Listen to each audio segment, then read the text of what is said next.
Draft features are typically used to apply angled surfaces to your design so that the manufactured part can be pulled from the mold or casting tool it will be created in. Without draft, your manufactured part might get stuck in the tool used to produce it. To apply draft to your model, start the Draft tool. Every basic draft feature contains the following 4 items. Draft surfaces. These are the surfaces that the draft angle is applied to.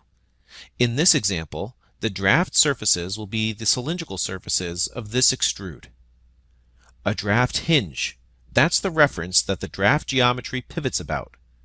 Go to the References tab and activate the Draft Hinges collector and select the top of the extrude to be the hinge.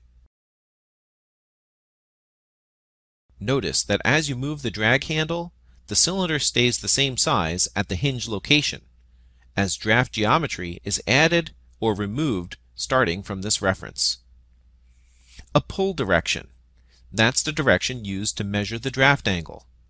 You can see in the References tab that by default, the pull direction reference is the same as the draft hinge reference. The yellow arrow in the graphics area displays the pull direction.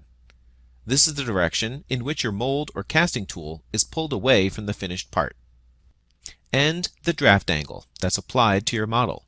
It can be as large as plus or minus 30 degrees. If we move to the middle extrusion, we can apply a draft to the 4 side surfaces. Only this time, the draft hinge will be the datum plane running through the center of the extrusion. Notice that the draft angle pivots on both sides of the draft hinge.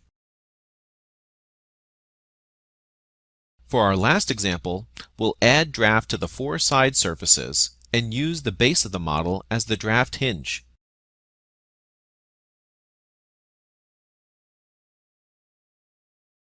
Notice that the size of the resulting geometry always stays the same at the draft hinge. The draft feature in Creo Parametric is a powerful tool that enables you to create manufacturable, molded designs.